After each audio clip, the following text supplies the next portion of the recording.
তিস্তা পরিকল্পনা বাস্তবায়নের কোনো বিকল্প নাই। কার ভালো লাগলো আর কার লাগলো না এগুলা দেখার আমাদের সময় নাই। আল্লাহ যদি আমাদেরকে দায়িত্ব দেন, আমরা কথা দিচ্ছি উত্তরবঙ্গের সর্বপ্রথম আমরা ওখানেই কুদাল দিয়ে কূপ দিব ইনশাআল্লাহ।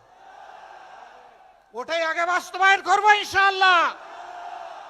এই তিস্তাকে জীবন দেওয়ার মাধ্যমে গোটা উত্তরবঙ্গকে আমরা জীবন্ত করে তুলবো ইনশাআল্লাহ।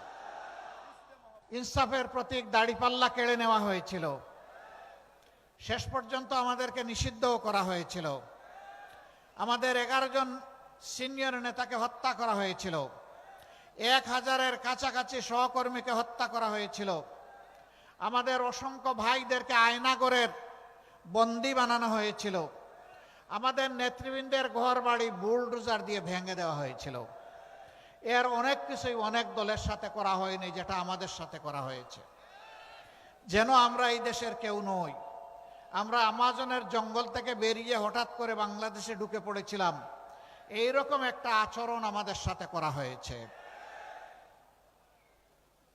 আল্লাহ সাক্ষী, বাংলাদেশের 18 কোটি মানুষ সাক্ষী, বিশ্ববাসী সাক্ষী। তারা তাদের সন্ত্রাসের যাত্রা শুরু করেছিল 2006 সালের 28শে অক্টোবর পল্টন মোড়ে দিনে দুপুরে লগি বৈঠা দিয়ে মানুষ পিটিয়ে পিটিয়ে হত্যা করার মাধ্যমে। মরা লাশের উপর উঠে তারা নাচানাচিও করেছিল।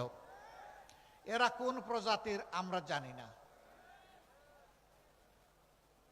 আল্লাহ তাআলা সেই অবস্থা থেকে এই জাতিকে মুক্তি দিয়েছেন, আলহামদুলিল্লাহ। আমরা আশা করেছিলাম, শুধু আমরা নই, অন্যান্য রাজনৈতিক দল, আলিম উলামা, সমাজের সুশীল সিভিল সোসাইটির সদস্য, সাংবাদিক বন্ধুগণ, কাউকে ওরা ছেড়ে কথা বলেনি। আমাদের আশা ছিল 5 তারিখের পরিবর্তনের পর সকলে এইখান থেকে শিক্ষা নেব, কেউ আর জনগণের সম্পদ, ইজ্জত এবং জীবনের দিকে হাত বাড়াবো না। আমাদের আশা কি পূরণ হয়েছে? রংপুরের মানুষ খুবই ভালো, শিক্ষিত এবং ভদ্র, অল্পে তুষ্ট। এই এলাকার মানুষ মোটেই চাঁদাবাজি করে না। এখানেও চাঁদাবাজ আছে? আহারে, তাইলে যাব কোথায়? এইরকম একটা এলাকায় চাঁদাবাজ আছে। এখানে বিভিন্ন স্ট্যান্ড দখল হয়, এখানেও হয়। এখানে মামলা বাণিজ্য হয়, এখানেও হয়। আমরা ছিলাম সবচেয়ে বড় মজলুম, আমরা তো ওইরকম মামলা করলাম না। আমাদের করা মামলায় তো শত শত আসামি নাই। আমরা আমাদের লোকদেরকে বলেছিলাম, অবশ্যই ন্যায় বিচার পাওয়ার অধিকার সকলের আছে, আদালতের আশ্রয় নেওয়ার অধিকার আছে, কিন্তু সাবধান, একটা নিরীহ মানুষকেও আপনার অভিযোগের তালিকায় অন্তর্ভুক্ত করতে পারবেন না। সুনির্দিষ্ট ব্যক্তি ছাড়া যে অপরাধ করেছে কাউকে মামলায় আসামি বানানো যাবে না। আলহামদুলিল্লাহ, আমরা হাজার হাজার মামলা করি নাই। যে কয়টা মামলা করেছি এর মধ্যে 8টা মামলা আছে যেখানে আসামি মাত্র একজন। কারণ ওখানে আমরা দ্বিতীয় কোনো দোষী ব্যক্তি খুঁজে পাইনি, এই জন্য একজনকেই আসামি বানিয়েছি। আমরা যাদেরকে আসামি করেছি তাদের কারো কাছ থেকে আমরা চান্দা বাট্টা উঠাই নাই। আমরা বলি নাই, হ্যাঁ তোমার নামটা হয়তো ভুলে ঢুকে গেছে, কিন্তু ঢুকে গেছে, এখন বের করতে গেলে কিছু খাজনা দেওয়া লাগবে। কাউকে বলি নাই। এ বাংলাদেশের মানুষ সাক্ষী। আমরা চাই না যে কোনো একটা নিরীহ নিরপরাধ মানুষ কারো প্রতিহিংসার শিকার হয়ে অথবা লোভ লালসার শিকার হয়ে একদিনের জন্য জেলের ভাত খাক, এটা আমরা চাই না। কারণ 15.5টা বছর আমরা দফায় দফায় জেলে গিয়েছি, আমরা জানি জেল কি জিনিস। বিনা অপরাধে আমাদেরকে জেলে পুরা হয়েছে। আমরা জানি যারা অপরাধ না করে জেলে যায় তাদের মানসিক অবস্থাটা কেমন হয়। যেহেতু আমরা নিজেই মজলুম হয়েছি, আমরা কাউকে মজলুম বানাতে চাই না। আমরা কি চাই? আমরা চাই একটি সাম্যের বাংলাদেশ। একটি দুর্নীতিমুক্ত বাংলাদেশ, একটি চাঁদাবাজ মুক্ত বাংলাদেশ, একটি দখলবাজ মুক্ত বাংলাদেশ, একটি আধিপত্যবাদ মুক্ত বাংলাদেশ।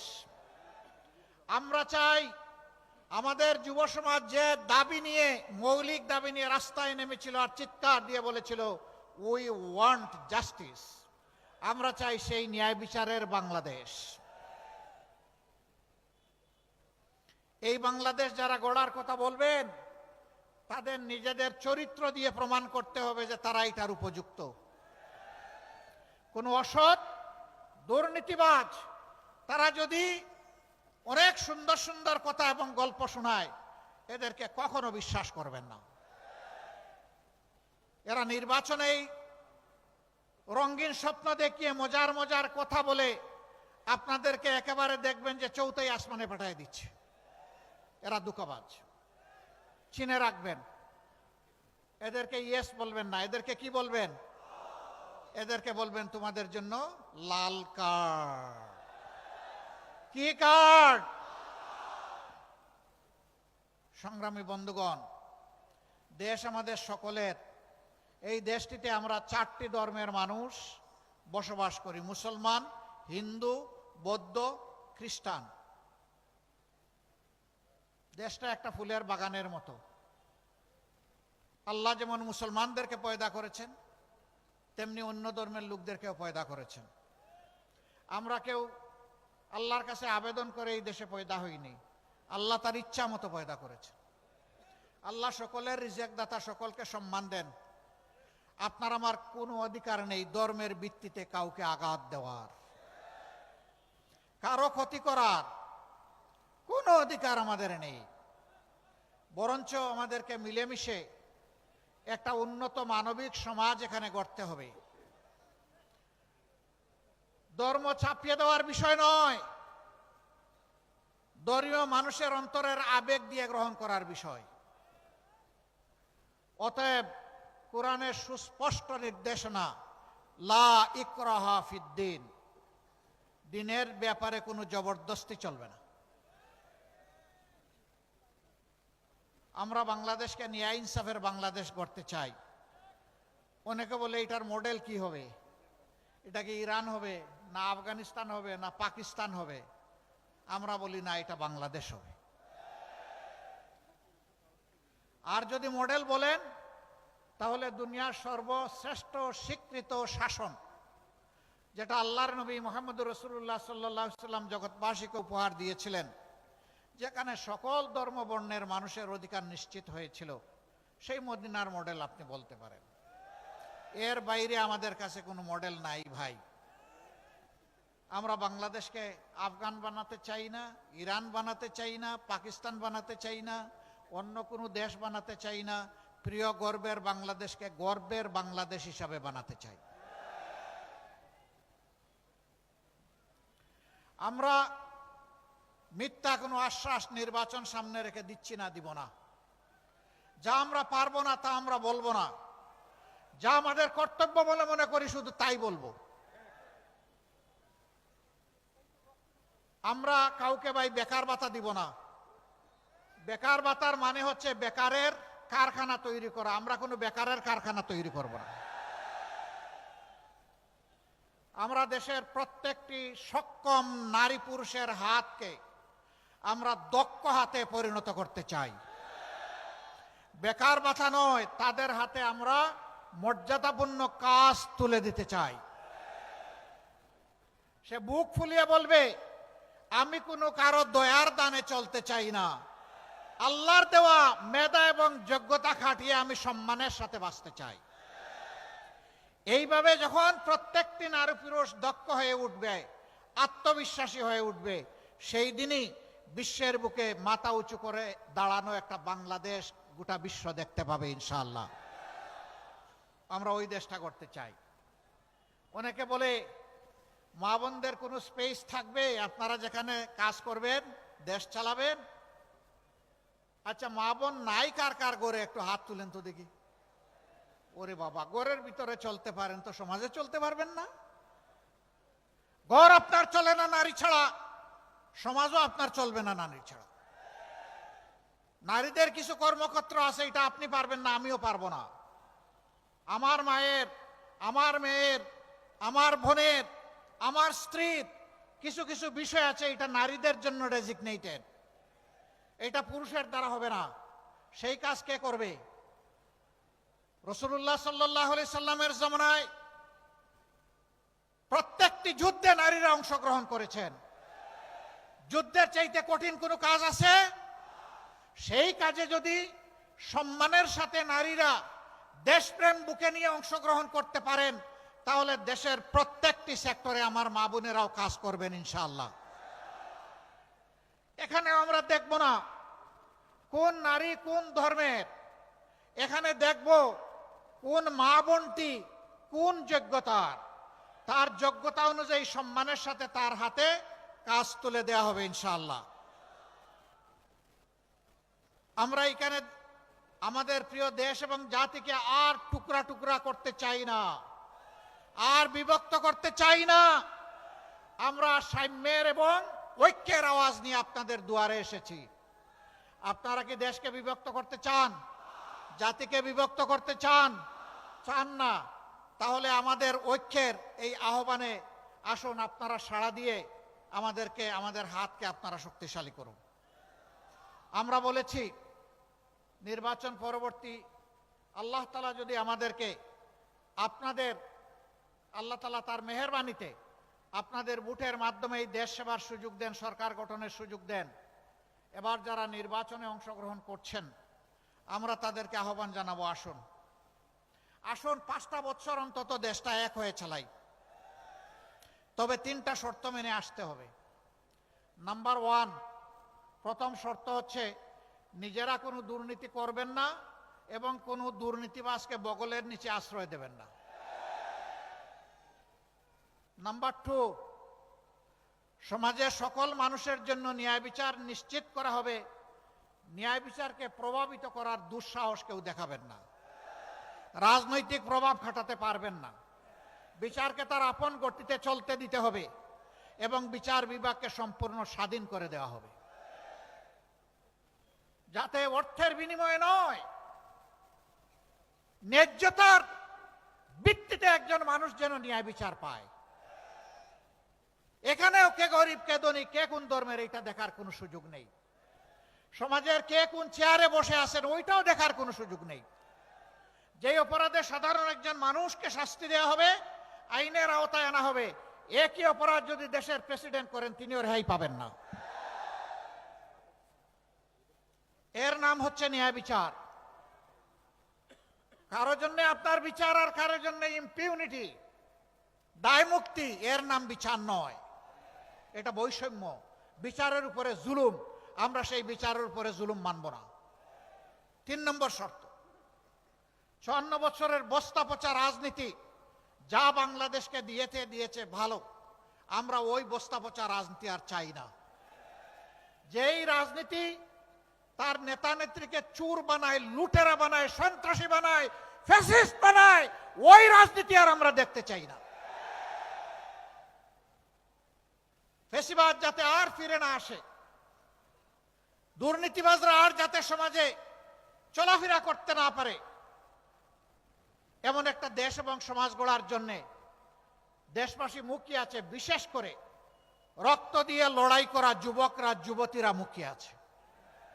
আমরা তাদের কাছে ওয়াদাবদ্ধ, তোমাদের সেই আকাঙ্ক্ষা পূরণে লড়াই যতদিন চালিয়ে যেতে হয় আমরা প্রস্তুত। এ লড়াই থামবে না। এ লড়াই তখনই পূর্ণতা পাবে যখন জনগণের এবং বিশেষ করে আমাদের যুব সমাজের আকাঙ্ক্ষা পূরণ হবে। সম্মানিত ভাই ও বন্ধুগণ,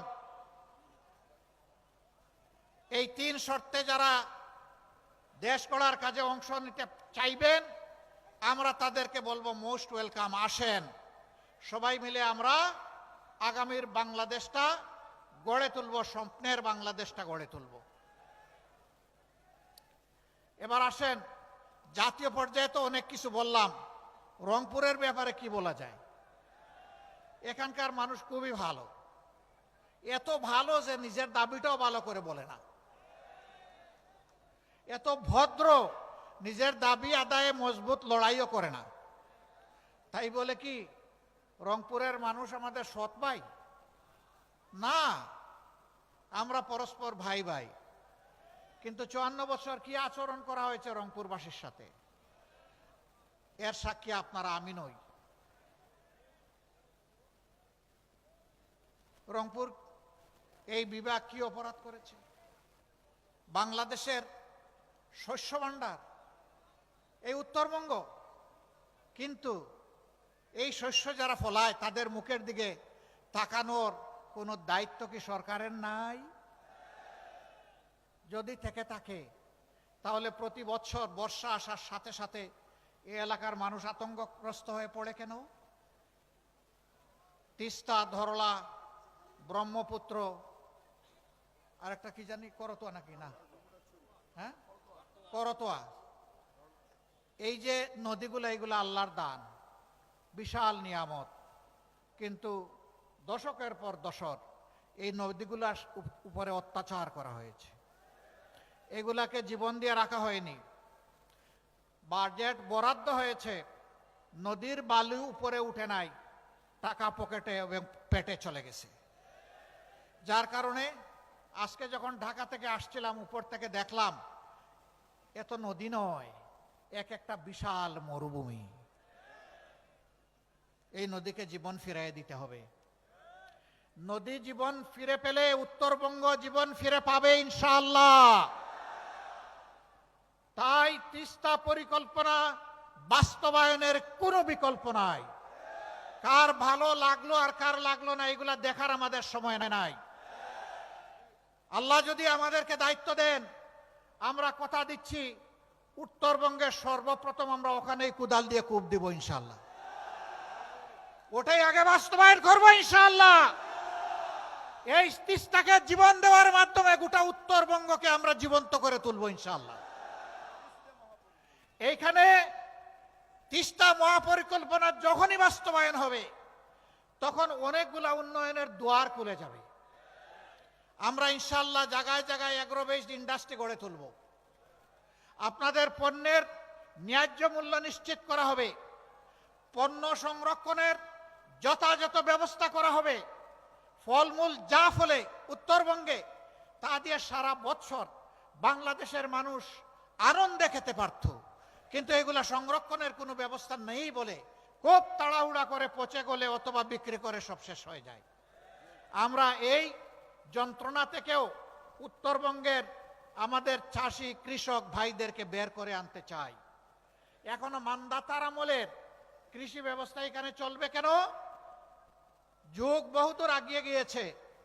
আমরা আধুনিক প্রযুক্তি নির্ভর কৃষি শিল্পের বিপ্লব ঘটাবো ইনশাআল্লাহ। এই বিপ্লব শুধু উত্তরবঙ্গের ভাগ্য খুলে দিবে না, এই বিপ্লব বাংলাদেশের 18 কোটি মানুষের কপাল খুলে দেবে।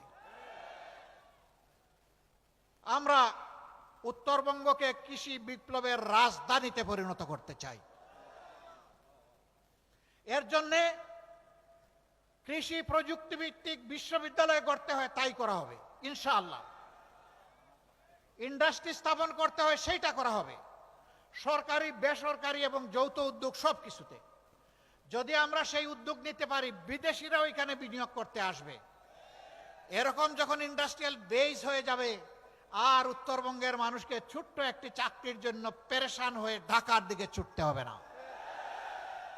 উত্তরবঙ্গই ঢাকার ফ্যাসিলিটি ঘরে ঘরে এনে দেবে। আমরা চাই না উত্তরবঙ্গ আর বঞ্চিত থাকুক।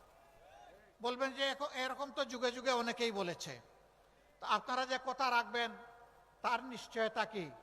আমরা 5 আগস্ট বলেছিলাম আমরা কথা রাখবো, হে জাতি আমরা মজলুম, কিন্তু আমরা কারো উপর থেকে প্রতিশোধ নিব না। আল্লাহর কসম, একটা মানুষের দিকে আমরা হাত বাড়াইনি। আমরা কি কথা রেখেছি? আমরা বলেছিলাম আর্থিকভাবে আমাদেরকে ক্ষতিগ্রস্ত করা হয়েছে, কিন্তু তাই বলে আমরা চাঁদাবাজি করব, এটা হবে না। আমরা কি চাঁদাবাজি করেছি? আপনাদের সাথে দেওয়া কথা আমরা রক্ষা করেছি। আমরা বলেছিলাম আমরা মামলা বাণিজ্যে নামবো না, আমরা নামি নাই। আমরা কি কথা রাখতে পেরেছি?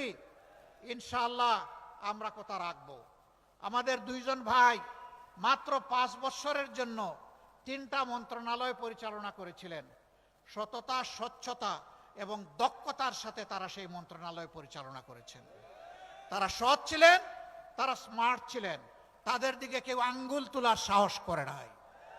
যে এই মন্ত্রণালয়ে অপরাধ হয়েছে অথবা এখানে স্বজনপ্রীতি করা হয়েছে, এটা বলার সাহস কারো হয় নাই। কেন জানেন? তারা আল্লাহকে ভয় করতেন। আমরা যে কথাগুলো আপনাদেরকে বলছি, আমাদের সবগুলা কথার সাক্ষী হয়ে যাচ্ছেন স্বয়ং আল্লাহ রাব্বুল আলামিন। আমরা সেই আল্লাহকে ভয় করি। আল্লাহকে ভয় করে আপনাদেরকে সাথে নিয়ে, আপনাদের সাথে পরামর্শ করে উত্তরবঙ্গকে নতুনভাবে সাজাবো ইনশাআল্লাহ।